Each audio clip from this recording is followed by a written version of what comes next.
ਵਾਹਿਗੁਰੂ ਜੀ ਕਾ ਖਾਲਸਾ ਵਾਹਿਗੁਰੂ ਜੀ ਕੀ ਫਤਿਹ। TV 84 ਦੇ ਸਾਰੇ ਦਰਸ਼ਕ ਤੇ ਸਰੋਤੇ ਜਿਹੜੇ ਇਸ ਵਕਤ ਸਾਡੇ ਨਾਲ ਨਾਰਥ ਅਮਰੀਕਾ ਚੋਂ ਜੁੜੇ ਆ ਜਾਂ ਫਿਰ ਸੋਸ਼ਲ ਮੀਡੀਆ ਤੇ ਸਾਨੂੰ ਦੁਨੀਆ ਭਰ ਦੇ ਵਿੱਚ ਦੇਖ ਰਹੇ ਆ, ਮੈਂ ਅਮਰਵੀਰ ਸਿੰਘ ਅੱਜ ਦ ਫਾਲਟ ਲਾਈਨਸ ਪ੍ਰੋਗਰਾਮ ਦੇ ਵਿੱਚ ਆਪ ਸਭ ਦਾ ਤਹਿ ਦਿਲੋਂ ਸਵਾਗਤ ਕਰਦਾ। TV 84 ਦੀ ਇਸ ਪੇਸ਼ਕਸ਼ ਵਿੱਚ ਅੱਜ ਅਸੀਂ ਵਿਚਾਰ ਚਰਚਾ ਕਰਨ ਜਾ ਰਹੇ ਹਾਂ। ਜਿਹੜਾ ਇਹ ਸਾਲ ਅਸੀਂ 2024 ਦੇ ਵਿੱਚ ਜਿੱਥੇ ਗੱਲ ਕਰ ਰਹੇ ਹਾਂ, ਹੁਣ ਅਸੀਂ ਜੁਲਾਈ ਦੇ ਵਿੱਚ ਇਸ ਪ੍ਰੋਗਰਾਮ ਦੇ ਵਿੱਚ ਵਿਚਾਰ ਚਰਚਾ ਕਰਨ ਜਾ ਰਹੇ ਹਾਂ। ਇਹ ਸਾਰੇ ਹੀ ਸਾਲ ਸਿੱਖ ਸਫਾਂ ਦੇ ਵਿੱਚ ਇੱਕ ਅਹਿਮ ਸਾਲ ਮੰਨਿਆ ਜਾ ਰਿਹਾ ਹੈ, ਕਿਉਂਕਿ ਅਸੀਂ ਪਿਛਲੇ ਸਾਲ ਅਸੀਂ ਦੇਖਿਆ ਜਿਹੜੀਆਂ ਸ਼ਹਾਦਤਾਂ ਭਾਰਤ ਵੱਲੋਂ ਟਰਾਂਸਨੈਸ਼ਨਲ ਰਿਪਰੈਸ਼ਨ ਦੇ ਤਹਿਤ ਕੀਤੀਆਂ ਗਈਆਂ ਨੇ। ਭਾਰਤ ਨੇ ਕਿਵੇਂ ਦਿਲਵਦੀ ਕਰਦਿਆਂ ਬਾਹਰਲੇ ਮੁਲਕਾਂ ਦੇ ਵਿੱਚ ਆਣ ਕੇ ਸਿੱਖ ਐਕਟਿਵਿਸਟ ਨੂੰ ਨਿਸ਼ਾਨਾ ਬਣਾਇਆ ਆ, ਉਹ ਪਾਕਿਸਤਾਨ ਹੋਵੇ, ਕੈਨੇਡਾ ਹੋਵੇ, ਅਮਰੀਕਾ, ਯੂਰਪ ਦੀ ਅਸੀਂ ਗੱਲ ਕਰਦੇ ਹਾਂ। ਉਸ ਨੂੰ ਮੁੱਖ ਰੱਖਦਿਆਂ ਹੋਇਆਂ ਇੱਕ ਬਹੁਤ ਵੱਡਾ ਜਿਹੜਾ ਅਪਲਿਫਟਮੈਂਟ ਹੈਗੀ ਹੈ ਉਹ ਸਿੱਖ ਸਟਰਗਲ ਨੂੰ ਮਿਲੀ ਹੈ। ਬਹੁਤ ਵੱਡੀ ਮੀਡੀਆ ਕਵਰੇਜ ਦੁਨੀਆ ਭਰ ਦੇ ਵਿੱਚ ਮਿਲੀ ਹੈ। ਯੂਰਪ ਤੋਂ ਲੈ ਕੇ ਅਸੀਂ ਆਸਟ੍ਰੇਲੀਆ ਤੱਕ ਅਤੇ ਜਾਪਾਨ, ਰਸ਼ੀਆ ਤੱਕ ਦੀਆਂ ਅਸੀਂ ਅਖਬਾਰਾਂ ਜਦੋਂ ਦੇਖਦੇ ਹਾਂ ਉਹਨਾਂ ਦੇ ਵਿੱਚ ਕਵਰੇਜ, ਇੱਕ ਪੋਜ਼ੀਟਿਵ ਕਵਰੇਜ ਮਿਲੀ ਹੈ, ਜਿੱਥੇ ਇਹ ਸਮਝਣ ਦੀ ਕੋਸ਼ਿਸ਼ ਕੀਤੀ ਗਈ ਹੈ ਵੀ ਜਿਹੜੀ ਸਿੱਖਾਂ ਦੀ ਆਜ਼ਾਦ ਸਿੱਖ ਰਾਜ ਖਾਲਿਸਤਾਨ ਪ੍ਰਤੀ ਜਿਹੜੀ ਸਟਰਗਲ ਚੱਲ ਰਹੀ ਹੈ ਉਸ ਦਾ ਸਹੀ ਨਜ਼ਰੀਏ ਤੋਂ ਇੱਕ ਜਿਹੜਾ ਮੁਲਾਂਕਣ ਹੈ ਜਾਂ ਉਹਨੂੰ ਇੱਕ ਦੇਖਣ ਦੀ ਕੋਸ਼ਿਸ਼ ਹੈ, ਉਹ ਅਸੀਂ ਇਸ ਸਾਰੇ ਪਿਛਲੇ ਲੰਘੇ ਵਰ੍ਹੇ ਦੇ ਵਿੱਚ ਜਾਂ ਲੰਘੇ ਖਾਸ ਤੌਰ 'ਤੇ 6-8 ਮਹੀਨਿਆਂ ਦਾ ਜਿਹੜਾ ਪਿਛਲਾ ਸਮਾਂ ਆ ਉਹਦੇ ਵਿੱਚ ਵਿਸ਼ੇਸ਼ ਤੌਰ 'ਤੇ ਦੇਖਿਆ। ਖਾਸ ਤੌਰ 'ਤੇ ਜਦੋਂ ਤੋਂ ਜਸਟਿਨ ਟਰੂਡੋ ਕੈਨੇਡਾ ਦੇ ਪ੍ਰਧਾਨ ਮੰਤਰੀ ਨੇ ਇਸ ਹਰਦੀਪ ਸਿੰਘ ਨਿੱਜਰ ਦੇ ਕਤਲ ਦੇ ਲਈ ਭਾਰਤ ਨੂੰ ਜ਼ਿੰਮੇਵਾਰ ਦੱਸਿਆ ਸੀ ਕੈਨੇਡੀਅਨ ਪਾਰਲੀਮੈਂਟ ਦੇ ਵਿੱਚ। ਅਤੇ ਇਹ ਸਾਲ ਹੁਣ ਜਦੋਂ ਅਸੀਂ ਜੂਨ 1984 ਦਾ ਜ਼ਿਕਰ ਕਰਦੇ ਹਾਂ, 84 ਦੀ 40ਵੀਂ ਵਰ੍ਹੇਗੰਢ ਮੌਕੇ ਦੁਨੀਆ ਭਰ ਦੇ ਵਿੱਚ ਕਮੈਮੋਰੇਟ ਕਰਦਿਆਂ ਜਿਹੜੇ ਈਵੈਂਟ ਹੈਗੇ ਆ ਉਹ ਰੱਖੇ ਗਏ ਨੇ। ਵੱਖ-ਵੱਖ ਮੁਲਕਾਂ ਦੇ ਵਿੱਚ ਵੱਖ-ਵੱਖ ਤਰੀਕਿਆਂ ਦੇ ਨਾਲ ਕਿਤੇ ਸੈਮੀਨਾਰ ਹੋਏ ਆ, ਕਿਤੇ ਵੱਡੇ ਇਕੱਠ ਜਿਹੜੇ ਆ ਉਹ ਦੇਖੇ ਗਏ ਆ ਗੁਰਦੁਆਰਾ ਸਾਹਿਬਾਨਾਂ ਦੇ ਵਿੱਚ, ਕਿਤੇ ਜਿਹੜੀ ਕਮੈਮੋਰੇਸ਼ਨ ਹੈ ਉਹ ਮੈਮੋਰੈਂਡਮਸ ਦੇ ਰੂਪ ਦੇ ਵਿੱਚ ਜਾਂ ਜਿਹੜੀਆਂ ਲੋਕਲ ਅਥਾਰਟੀਜ਼ ਹੈਗੀਆਂ ਨੇ ਜਾਂ ਜਿਹੜੀਆਂ ਪੋਲੀਟੀਕਲ ਅਥਾਰਟੀਜ਼ ਹੈਗੀਆਂ ਨੇ, ਜਿਹੜੇ ਕਾਨੂੰਨ ਘਾੜੇ ਨੇ ਵੱਖ-ਵੱਖ ਮੁਲਕਾਂ ਦੇ, ਉਹਨਾਂ ਤੋਂ ਪ੍ਰੋਕਲੇਮੇਸ਼ਨਸ ਦੇ ਰੂਪ ਦੇ ਵਿੱਚ ਜਾਂ ਉਹਨਾਂ ਵੱਲੋਂ ਇਸ ਗੱਲ ਨੂੰ ਰੈਕਗਨਾਈਜ਼ ਕਰਾਉਣਾ ਕਿ ਉਹ 1984 ਦੇ ਸਿੱਖ ਕਤਲੇਆਮ ਨੂੰ ਨਸਲਕੁਸ਼ੀ ਵਜੋਂ ਮਾਨਤਾ ਦੇਣ। ਇਹਦੇ ਵਿੱਚ ਵੀ ਸਿੱਖ ਕੌਮ ਜਿਹੜੀ ਹੈ ਉਹ ਸਟੈਪ ਬਾਏ ਸਟੈਪ ਅੱਗੇ ਵੱਧਦੀ ਨਜ਼ਰ ਆ ਰਹੀ ਹੈ। ਇਸ ਸਾਲ ਅਮਰੀਕਾ ਦੇ ਵਿੱਚ ਵੀ ਇਸ ਨਜ਼ਰੀਏ ਤੋਂ ਬਹੁਤ ਅਹਿਮ ਜਿਹੜੀਆਂ ਡਿਵੈਲਪਮੈਂਟਸ ਨੇ ਉਹ ਹੋਈਆਂ ਨੇ। ਉਸੇ 'ਤੇ ਅਸੀਂ ਅੱਜ ਵਿਚਾਰ ਚਰਚਾ ਕਰਨ ਜਾ ਰਹੇ ਹਾਂ। ਸਾਡੇ ਨਾਲ ਇਸ ਵਕਤ ਸਿੱਖ ਕਾਕਸ ਕਮੇਟੀ ਦੇ ਕੋਆਰਡੀਨੇਟਰ ਡਾਕਟਰ ਪ੍ਰਿਤਪਾਲ ਸਿੰਘ ਇਸ ਵਕਤ ਬੇ ਏਰੀਆ ਕੈਲੀਫੋਰਨੀਆ ਦੇ ਵਿੱਚੋਂ ਜੁੜੇ ਆ। ਆਓ ਉਹਨਾਂ ਨਾਲ ਮਿਲ ਕੇ ਅੱਜ ਦੀ ਵਿਚਾਰ ਚਰਚਾ ਦੀ ਸ਼ੁਰੂਆਤ ਕਰਦੇ ਹਾਂ। ਡਾਕਟਰ ਸਾਹਿਬ, ਤੁਹਾਡਾ ਸਵਾਗਤ ਹੈ ਜੀ। ਵਾਹਿਗੁਰੂ ਜੀ ਕਾ ਖਾਲਸਾ ਵਾਹਿਗੁਰੂ ਜੀ ਕੀ ਫਤਿਹ ਜੀ। ਵਾਹਿਗੁਰੂ ਜੀ ਕਾ ਖਾਲਸਾ ਵਾਹਿਗੁਰੂ ਜੀ ਕੀ ਫਤਿਹ। ਅਮਰਵੀਰ ਸਿੰਘ, ਸਭ ਤੋਂ ਪਹਿਲਾਂ ਤੁਹਾਡਾ ਤੇ ਤੁਹਾਡੇ ਅਦਾਰੇ ਦਾ ਤਹਿ ਦਿਲ ਤੋਂ ਧੰਨਵਾਦ ਕਿ ਤੁਸੀਂ ਹਮੇਸ਼ਾ ਹੀ ਜਿਹੜੇ ਕੌਮ ਨੂੰ ਦਰਪੇਸ਼ ਮਸਲੇ ਨੇ ਜਾਂ ਕੋਈ ਵੀ ਸਾਡੇ ਕੋਈ ਪ੍ਰੋਗਰਾਮ ਹੁੰਦੇ, ਕੋਈ ਘਟਨਾਵਾਂ ਜਾਂ ਕਿਸੇ ਵੀ ਤਰ੍ਹਾਂ ਦੀਆਂ ਦੁਰਘਟਨਾਵਾਂ ਘਟਦੀਆਂ ਨੇ, ਤੁਸੀਂ ਪਹਿਲ ਦੇ ਆਧਾਰ 'ਤੇ ਉਹਨਾਂ ਨੂੰ ਸੰਗਤਾਂ ਦੇ ਨਾਲ ਸਾਂਝੇ ਕਰਦੇ ਹੋ ਅਤੇ ਸਾਨੂੰ ਵੀ ਮੌਕਾ ਦਿੰਦੇ ਹੋ ਕਿ ਅਸੀਂ ਆਪਣਾ ਵਿਊ ਪੁਆਇੰਟ ਰੱਖ ਸਕੀਏ। ਜੀ ਡਾਕਟਰ ਸਾਹਿਬ, ਜਿਵੇਂ ਮੈਂ ਜ਼ਿਕਰ ਕੀਤਾ ਵੀ ਇਹ ਲੰਘੇ ਜਿਹੜੇ ਮਹੀਨੇ ਹੈਗੇ ਆ ਉਹ ਟਰਾਂਸਨੈਸ਼ਨਲ ਰਿਪਰੈਸ਼ਨ ਦੇ ਹਵਾਲੇ ਨਾਲ ਅਤੇ 1984 ਦੀ 40ਵੀਂ ਵਰ੍ਹੇਗੰਢ ਨੂੰ ਮੁੱਖ ਰੱਖਦਿਆਂ ਹੋਇਆਂ ਬਹੁਤ ਇੰਪੋਰਟੈਂਟ ਰਹੇ ਆ, ਜਿੱਥੇ ਬੜੀ ਸਿੱਖ ਸਟਰਗਲ ਦੇ ਨੁਕਤਾ ਨਿਗਾਹ ਤੋਂ ਜਦੋਂ ਅਸੀਂ ਦੇਖਦੇ ਹਾਂ ਬੜੀ ਇੱਕ ਪੋਜ਼ੀਟਿਵ ਇਮੇਜ ਬਿਲਡ ਹੋਈ ਹੈ ਦੁਨੀਆ ਭਰ ਦੇ ਵਿੱਚ। ਖਾਸ ਤੌਰ 'ਤੇ ਅਮਰੀਕਾ ਦਾ ਜ਼ਿਕਰ ਕਰਦਿਆਂ ਅਸੀਂ ਜ਼ਿਕਰ ਕਰ ਰਹੇ ਹਾਂ ਅਤੇ ਜਿਹੜੀ ਸਿੱਖ ਕਾਕਸ ਹੈਗੀ ਆ ਉਹਨਾਂ ਵੱਲੋਂ ਜਾਂ ਤੁਹਾਡੇ ਵੱਲੋਂ ਸਿੱਖ ਕਾਕਸ ਕਮੇਟੀ ਵੱਲੋਂ ਜਿਹੜੇ ਉਪਰਾਲੇ ਕੀਤੇ ਗਏ ਆ, ਕਾਂਗਰਸ ਦੇ ਵਿੱਚ ਜਿਹੜੀ ਬਰੀਫਿੰਗ ਹੋਈ ਹੈ ਜਾਂ ਬਾਹਰ ਜਦੋਂ ਅਸੀਂ ਦੇਖਦੇ ਹਾਂ ਈਵਨ ਅਰਦਾਸ ਪ੍ਰੇਅਰ ਦਾ ਵੀ ਅਸੀਂ ਜ਼ਿਕਰ ਕਰਦੇ ਹਾਂ। ਕਾਂਗਰਸ ਦੇ ਵਿੱਚ ਪਿਛਲੇ ਮਹੀਨੇ ਦਾ ਅਸੀਂ ਜੂਨ ਦੇ ਹਵਾਲੇ ਨਾਲ ਜਿਹੜੇ ਇਵੈਂਟ ਹੋਏ ਆ ਉਹਨਾਂ ਤੋਂ ਸ਼ੁਰੂਆਤ ਕਰਦੇ ਹਾਂ। ਮੈਂ ਓਵਰਆਲ ਚਾਹੂੰਗਾ ਤੁਸੀਂ ਆਪਣਾ ਐਕਸਪੀਰੀਅੰਸ ਅਤੇ ਆਪਣੇ ਵਿਊਜ਼ ਸ਼ੇਅਰ ਕਰੋ, ਫਿਰ ਗੱਲਬਾਤ ਨੂੰ ਅਸੀਂ ਅੱਗੇ ਤੋਰਦੇ ਹਾਂ। ਜੀ ਅਮਰਵੀਰ ਸਿੰਘ ਜੀ, ਸਭ ਤੋਂ ਪਹਿਲਾਂ ਅਸੀਂ ਪਿਛਲੇ 3-4 ਮਹੀਨੇ ਤੋਂ ਹੀ ਇਸ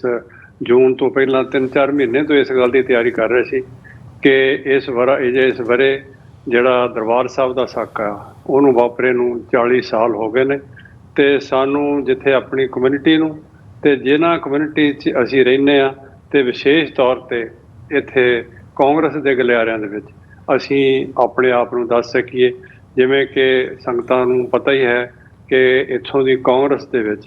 ਇੱਕ ਸਿੱਖ ਕੰਗਰੈਸ਼ਨਲ ਕਾਕਸ ਹੈ, ਜਿਹਦੇ 45 ਦੇ ਕਰੀਬ ਮੈਂਬਰ ਨੇ, ਜਿਹੜੇ ਕਿ ਸਮੇਂ-ਸਮੇਂ ਸਾਡੇ ਜਿਹੜੇ ਮਸਲੇ ਆ ਉਹ ਉਠਾਉਂਦੇ ਰਹਿੰਦੇ ਨੇ। ਇਸ ਵਾਰ ਵੀ ਅਸੀਂ 6 ਜੂਨ ਦੇ ਹਵਾਲੇ ਦੇ ਨਾਲ, ਪਹਿਲਾਂ ਇਹ ਪ੍ਰੋਗਰਾਮ ਸਾਡਾ 6 ਜੂਨ ਦਾ ਸੀਗਾ, ਫਿਰ ਡੀ-ਡੇ ਦੀ ਵਜ੍ਹਾ ਕਰਕੇ ਅਸੀਂ ਇਹਨੂੰ 13 ਜੂਨ ਤੇ ਸ਼ਿਫਟ ਕਰ ਦਿੱਤਾ ਸੀ। ਤੇ 13 ਜੂਨ ਨੂੰ ਅਸੀਂ ਕਾਂਗਰਸ ਦੇ ਵਿੱਚ ਸਿੱਖ ਕਾਕਸ ਵੱਲੋਂ ਕਾਕਸ ਕਮੇਟੀ ਸਾਡੇ ਵੱਲੋਂ ਹਮਾਇਤ ਦੇ ਨਾਲ ਅਸੀਂ ਇੱਕ ਪ੍ਰੋਗਰਾਮ ਲਿਖਿਆ ਸੀ 2 ਦਿਨ ਦਾ। 13 ਤਰੀਕ ਨੂੰ ਸਰਬੱਤ ਧਰਮਾਂ ਦੇ ਜਿੰਨੇ ਵੀ ਸਾਡਾ ਗੁਰੂ ਨਾਨਕ ਸਾਹਿਬ ਦੇ ਆਸ਼ੇ ਦੇ ਮੁਤਾਬਕ, ਅਸੀਂ ਇਕੱਲਾ ਆਪਣਾ ਹੀ ਨਹੀਂ, ਜਿੰਨੀਆਂ ਵੀ ਕਮਿਊਨਿਟੀਜ਼ ਤੇ ਪਿਛਲੇ ਸਮੇਂ ਦੇ ਵਿੱਚ ਕੋਈ ਵੀ ਕਿਸੇ ਤਰ੍ਹਾਂ ਦਾ ਤਸ਼ੱਦਦ ਹੋਇਆ, ਅਸੀਂ ਉਹਨਾਂ ਨੂੰ ਨਾਲ ਲੈ ਕੇ 13 ਤਰੀਕ ਨੂੰ ਇੱਕ ਗਲੋਬਲ ਪੀਸ ਵਾਸਤੇ ਅਸੀਂ ਪ੍ਰੇਅਰ ਕੀਤੀ ਸੀ। ਉਹਦੇ ਵਿੱਚ ਰਹਿੰਗਿਆਜ਼ ਵੱਲੋਂ, ਬੋਧੀਆਂ ਦਾ, ਮੁਸਲਮਾਨਾਂ ਦਾ, ਸਿੱਖਾਂ ਦਾ ਤਾਂ ਹੈ ਹੀ ਆ, ਤੇ ਬਹਾਏ ਜਿਹੜੇ ਨੇ, ਈਸਾਈਆਂ ਦਾ, ਇਹਨਾਂ ਸਾਰੀਆਂ ਕਮਿਊਨਿਟੀਆਂ ਦੇ ਜਿਹੜੇ ਲੀਡਰ ਨੇ ਉਹਨਾਂ ਨੇ ਇਕੱਠੇ ਹੋ ਕੇ ਕਾਂਗਰਸ ਦੇ ਵਿੱਚ ਇਸ ਗੱਲ ਦਾ ਅਸੀਂ ਇਹ ਫੰਕਸ਼ਨ ਕੀਤਾ ਸੀ। ਔਰ ਉਹਦੇ ਵਿੱਚ ਮੈਂ ਜ਼ਰੂਰ ਜ਼ਿਕਰ ਕਰਨਾ ਚਾਹਾਂਗਾ ਕਿ ਸਾਡੇ ਬਹੁਤ ਹੀ ਪਿਆਰੇ ਦੋਸਤ ਜਿਹੜੇ ਪਿਛਲੇ ਲੰਬੇ ਸਮੇਂ ਤੋਂ ਸਾਡੇ ਨਾਲ ਹੈਲਪ ਦੇ ਤੌਰ ਤੇ, ਵੈਸੇ ਵੀ ਕੰਸਲਟੈਂਸੀ ਦੇ ਤੌਰ ਤੇ ਜੁੜੇ ਹੋਏ ਨੇ, ਡਾਕਟਰ ਇਕਤਦਾਰ ਚੀਮਾ, ਉਹਨਾਂ ਦੀ ਮਿਹਨਤ ਸਦਕਾ, ਕਿਉਂਕਿ ਆਪ ਵੀ ਉਹ UN ਦੇ ਵਿੱਚ ਗਲੋਬਲ ਸਟੀਅਰਿੰਗ ਕਮੇਟੀ ਦੇ ਮੈਂਬਰ ਨੇ, ਔਰ UN ਦੇ ਵਿੱਚ ਵੀ ਜਿਹੜੇ UN ਦੇ ਵਿੱਚ ਨੰਬਰ 2 ਦੇ ਅਧਿਕਾਰੀ ਨੇ, ਦਰੀਟੋ, ਜਿਹੜੇ ਕਿ ਅੰਡਰ ਸੈਕਟਰੀ ਜਨਰਲ ਨੇ, ਔਰ ਉਹ ਹਿਊਮਨ ਜਿਹੜੀ ਪ੍ਰੀਵੈਂਸ਼ਨ ਔਰ ਜੈਨੋਸਾਈਡ ਦਾ ਕੰਮ ਵੀ ਦੇਖਦੇ ਰਹੇ ਨੇ। ਉਹਨਾਂ ਨੇ ਵੀ ਇਸ ਗੱਲ ਦੀ ਹਾਜ਼ਰੀ ਭਰੀ ਔਰ ਵੱਖ-ਵੱਖ ਕਾਂਗਰਸਮੈਨਾਂ ਨੇ ਉੱਥੇ ਆ ਕੇ ਸਾਡਾ ਮਾਣ ਵਧਾਇਆ। ਇਸ ਪ੍ਰੋਗਰਾਮ ਦੀ ਜਿਹੜੀ ਸ਼ੁਰੂਆਤ ਹੈ ਉਹ ਸਾਡੇ ਬਹੁਤ ਹੀ ਸਤਿਕਾਰਯੋਗ ਸੀਨੀਅਰ ਮੈਂਬਰ ਕੈਥਰੀਨ ਕਲਾਰਕ, ਜਿਹੜੇ ਕਿ ਡੈਮੋਕ੍ਰੈਟਿਕ ਪਾਰਟੀ ਦੇ ਵਿਪ ਵੀ ਨੇ, ਉਹਨਾਂ ਨੇ ਇਸ ਗੱਲ ਦੀ ਸ਼ੁਰੂਆਤ ਕੀਤੀ। ਉਹਦੇ ਤੋਂ ਬਾਅਦ ਕਾਂਗਰਸਮੈਨ ਜਿਮ ਕੋਸਟਾ, ਨਿਊਯਾਰਕ ਤੋਂ ਕਾਂਗਰਸਮੈਨ ਸ਼ਿਆਜ਼ੀ, ਅਤੇ ਸਾਡੇ ਰਹਿ ਚੁੱਕੇ ਕਾਂਗਰਸ ਦੇ ਜਿਹੜੇ ਕਾਕਸ ਦੇ ਕੋ-ਚੇਅਰ ਬੀਬੀ ਜੂਡੀ ਚੂ, ਜਿਹੜੇ ਕਿ ਕਾਂਗਰਸ ਮੈਂਬਰ ਨੇ, ਉਹਨਾਂ ਨੇ ਵੀ ਇਹਦੇ ਵਿੱਚ ਭਾਗ ਲਿਆ। ਔਰ ਉਸ ਤੋਂ ਬਾਅਦ ਲਗਾਤਾਰ ਫਿਰ ਸਾਰੇ ਧਰਮਾਂ ਵੱਲੋਂ ਜਿਹੜੇ ਉਹਨਾਂ ਦੇ ਲੀਡਰ ਆਏ ਹੋਏ ਸੀ, ਉਹਨਾਂ ਨੇ ਜਿੱਥੇ ਸਿੱਖਾਂ ਦੇ ਨਾਲ ਜੋ ਕੁਛ 1984 ਵਿੱਚ ਹੋਇਆ ਉਹਦੀ ਸਾਡੇ ਨਾਲ ਹਮਦਰਦੀ ਜਤਾਈ, ਔਰ ਉਹਨਾਂ ਨੇ ਕਿਹਾ ਕਿ ਇਹ ਅਜਿਹਾ ਦੁਬਾਰਾ ਕਦੀ ਨਾ ਹੋਵੇ। ਔਰ ਉਹਨਾਂ ਨੇ ਜੋ ਉਹਨਾਂ ਦੇ ਤਸ਼ੱਦਦ ਹੋਇਆ ਸੀ ਉਹਨਾਂ ਦੀ ਵੀ ਉਹਨਾਂ ਨੇ ਗੱਲ ਕੀਤੀ। ਅਸੀਂ ਜਦੋਂ ਕਿ ਰਹਿੰਗਿਆ ਦੀ ਅਜੇ ਗੱਲਬਾਤ ਸ਼ੁਰੂ ਹੀ ਹੋਈ ਸੀ 2017 ਦੇ ਵਿੱਚ, ਅਸੀਂ ਉਦੋਂ ਵੀ ਕਾਂਗਰਸ ਦੇ ਵਿੱਚ ਇਸ ਗੱਲ ਤੇ ਬਰੀਫਿੰਗ ਕੀਤੀ ਸੀ। ਔਰ ਸਾਡਾ ਯਤਨ ਹੁੰਦਾ ਕਿ ਅਸੀਂ ਇਕੱਲੀ ਆਪਣੇ ਆਪ ਤੇ ਨਹੀਂ, ਇਹ ਨਾ ਅਸੀਂ ਗੱਲ ਕਰੀਏ ਵੀ ਇਕੱਲਾ ਸਿੱਖਾਂ ਦੇ ਨਾਲ ਹੀ ਇਹ ਧੱਕਾ ਹੋਇਆ, ਜਿਸ ਕਮਿਊਨਿਟੀ ਨਾਲ ਵੀ ਇਹ ਧੱਕਾ ਹੋਇਆ, ਜਿਵੇਂ ਕਿ ਮਣੀਪੁਰ ਦੇ ਵਿੱਚ ਪਿਛਲੇ ਸਮੇਂ ਵਿੱਚ ਇਹ ਸਾਰੀ ਜਿਹੜੀ ਘਟਨਾ ਘਟੀ ਆ, ਮਣੀਪੁਰ ਦੇ ਵੱਲੋਂ ਵੀ, ਉਸ ਸੂਬੇ ਦੇ ਵੱਲੋਂ ਵੀ ਇੱਕ ਨੁਮਾਇੰਦੇ ਨੇ ਆ ਕੇ, ਉਸ ਧਰਮ ਦੇ ਨੁਮਾਇੰਦੇ ਨੇ ਆ ਕੇ ਸਾਡੇ ਵਿੱਚ ਹਾਜ਼ਰੀ ਭਰੀ। ਇੱਦਾਂ ਕੋਈ 10 ਦੇ ਕਰੀਬ ਵੱਖ-ਵੱਖ ਧਰਮਾਂ ਦੇ ਲੋਕਾਂ ਨੇ, ਜਿਨ੍ਹਾਂ ਤੇ ਪਿਛਲੇ ਸਮੇਂ 'ਚ ਕਦੀ ਵੀ ਤਸ਼ੱਦਦ ਹੋਇਆ ਹੋਵੇ, ਉਹਨਾਂ ਨੇ ਉਸ ਪ੍ਰੋਗਰਾਮ ਦੇ ਵਿੱਚ ਸ਼ਿਰਕਤ ਕੀਤੀ। ਔਰ ਇਸ ਸਾਰੇ ਕਾਰਜ ਨੂੰ ਜਿਹੜਾ ਅਸੀਂ ਸਿੱਖ ਕਾਕਸ ਕਮੇਟੀ ਵੱਲੋਂ ਹੱਲ ਕੀਤਾ। ਇਹ ਪ੍ਰੋਗਰਾਮ ਹੈ 13 ਜੂਨ ਦਾ। 14 ਜੂਨ ਨੂੰ ਇੱਥੋਂ ਦੇ ਜਿਹੜਾ ਸਦਨ ਹੈ ਜਾਂ ਹਾਊਸ ਕਹਿ ਲਓ ਤੁਸੀਂ, ਉਹਦੇ ਫਲੋਰ 'ਤੇ ਸਿੱਖ ਭਾਈ ਸਾਹਿਬ ਵੱਲੋਂ ਅਰਦਾਸ ਕੀਤੀ ਗਈ। ਔਰ ਅਰਦਾਸ ਜਿਹੜੀ ਸੀ ਉਹ ਜਿਵੇਂ ਕਿ ਜਿਹੜਾ ਸਦਨ ਹੈ ਉਹਨੂੰ ਸ਼ੁਰੂ ਕਰਨ ਦੀ ਸੀ, ਔਰ ਉਸ ਵਿੱਚ ਵੀ ਜਿਹੜੀ ਸ਼ਹੀਦਾਂ ਨੂੰ ਸ਼ਰਧਾਂਜਲੀ ਆ ਉਹ ਦਿੱਤੀ ਗਈ। ਔਰ ਉਸ ਤੋਂ ਬਾਅਦ ਤਕਰੀਬਨ 8-9 ਦੇ ਕਰੀਬ ਜਿਹੜੇ ਮੈਂਬਰ ਆਫ ਕਾਂਗਰਸ ਨੇ, ਸਾਡੇ ਕਾਕਸ ਦੇ ਵੀ ਮੈਂਬਰ ਨੇ, ਉਹਨਾਂ ਨੇ ਆ ਕੇ ਫਿਰ ਇੱਕ ਅਲੱਗ ਪ੍ਰੋਗਰਾਮ ਦੇ ਵਿੱਚ ਸਾਡੇ ਨਾਲ ਜਿਹੜੀ ਹਮਦਰਦੀ ਜਤਾਈ। ਔਰ ਉਹਨਾਂ ਨੇ ਕਿਹਾ ਕਿ ਇਹ ਜੋ ਤੁਹਾਡੇ ਨਾਲ ਤਸ਼ੱਦਦ ਹੋਇਆ, ਤੁਹਾਡੇ ਤੇ ਐਸੀ ਭਾਰੀ ਦੁਰਘਟਨਾ ਘਟੀ ਆ, ਇਹ ਦੁਬਾਰਾ ਨਾ ਹੋਵੇ। ਸਾਡਾ ਮੋਟਿਵ ਵੀ ਇਹੀ ਸੀ ਕਿ ਸਾਨੂੰ ਵਾਰ-ਵਾਰ ਆਉਣ ਵਾਲੇ ਸਮੇਂ ਵਿੱਚ ਇਹਨਾਂ ਦੁਰਘਟਨਾਵਾਂ ਵਿੱਚੋਂ, ਇਹਨਾਂ ਤਸ਼ੱਦਦਾਂ ਵਿੱਚੋਂ ਨਾ ਨਿਕਲਣਾ ਪਵੇ। ਸਾਡਾ ਮੋਟਿਵ ਵੀ ਇਹੀ ਸੀ ਕਿ ਨੈਵਰ ਅਗੇਨ, ਕਿ ਸਾਡੇ ਨਾਲ ਇਹ ਦੁਬਾਰਾ ਇਹ ਘਟਨਾ ਨਾ ਵਾਪਰੇ। ਮੈਂ ਦੁਬਾਰਾ ਫਿਰ ਜ਼ਿਕਰ ਕਰਨਾ ਚਾਹੁੰਦਾ ਕਿ ਸਾਡੇ ਜਿਹੜੇ ਕੌਕਸ ਦੇ ਬੜੇ ਸੀਨੀਅਰ ਮੈਂਬਰ ਔਰ ਡੈਮੋਕ੍ਰੈਟਿਕ ਪਾਰਟੀ ਦੇ ਵਿਪ ਕੈਥਰੀਨ ਕਲਾਰਕ, ਉਹਨਾਂ ਨੇ 3-4 ਮਿੰਟ ਦੀ ਸਪੀਚ ਵਿੱਚ ਜਿੱਥੇ ਆਪਣੇ ਵੱਲੋਂ, ਕਾਂਗਰਸ ਵੱਲੋਂ, ਕੌਕਸ ਵੱਲੋਂ ਸਾਡੇ ਨਾਲ ਹਮਦਰਦੀ ਜਤਾਈ ਔਰ ਉਹਨਾਂ ਨੇ ਕਿਹਾ ਕਿ ਅਸੀਂ ਕਾਂਗਰਸ, ਕੌਕਸ ਤੇ ਸਾਰੇ ਮੈਂਬਰ ਅਸੀਂ ਇਸ ਦੁੱਖ ਦੀ ਘੜੀ ਵਿੱਚ ਤੁਹਾਡੇ ਨਾਲ ਹਾਂ ਔਰ ਅਸੀਂ ਚਾਹਾਂਗੇ ਕਿ ਦੁਬਾਰਾ ਇਹ ਕਦੀ ਵੀ ਘਟਨਾ ਨਾ ਵਾਪਰੇ। ਜੀ ਡਾਕਟਰ ਸਾਹਿਬ, ਇਸੇ ਦੇ ਨਾਲ ਜਿੱਥੇ ਇਹ ਤੁਸੀਂ ਬਰੀਫ ਕੀਤਾ ਆ, ਟਰਾਂਸਨੈਸ਼ਨਲ ਰਿਪਰੈਸ਼ਨ ਨੂੰ ਮੁੱਖ ਰੱਖਦਿਆਂ ਹੋਇਆਂ ਜਿਹੜੀਆਂ ਅਮਰੀਕਾ ਦੀਆਂ ਅਥਾਰਟੀਜ਼ ਨੇ ਉਹਨਾਂ ਦੇ ਵੀ ਕੰਨ ਖੜੇ ਹੋਏ ਆ। ਭਾਰਤ ਨਾਲ ਲਗਾਤਾਰਤਾ ਦੇ ਨਾਲ ਜਿਹੜੀ ਹੈ ਵਿਚਾਰ ਚਰਚਾ ਜਾਂ ਜਿਹੜੀ ਗੱਲਬਾਤ ਹੈ ਉਹ ਚੱਲ ਰਹੀ ਹੈ। ਇੰਟਰਨੈਸ਼ਨਲ ਜਿਹੜੀ ਜੀਓਪੋਲਿਟਿਕਸ ਹੈਗੀ ਹੈ ਉਸ ਨੂੰ ਮੁੱਖ ਰੱਖਦਿਆਂ ਹੋਇਆਂ ਵੀ ਕਈ ਜਿਹੜੀਆਂ ਡਿਵੈਲਪਮੈਂਟਸ ਨੇ ਹੋ ਰਹੀਆਂ ਨੇ। ਸੋ ਕੌਕਸ, ਅਮਰੀਕਨ ਸਿੱਖ ਕਾਂਗਰੈਸ਼ਨਲ ਕੌਕਸ ਵੱਲੋਂ ਕੀ ਉਪਰਾਲਾ ਕੀਤਾ ਜਾ ਰਿਹਾ ਹੈ ਇਸ ਵਕਤ ਤਾਂ ਕਿ ਜਿਹੜੀ ਇਹ ਟਰਾਂਸਨੈਸ਼ਨਲ ਰਿਪਰੈਸ਼ਨ ਹੈ ਇਹਨੂੰ ਠੱਲ ਪਾਉਣ ਦੇ ਲਈ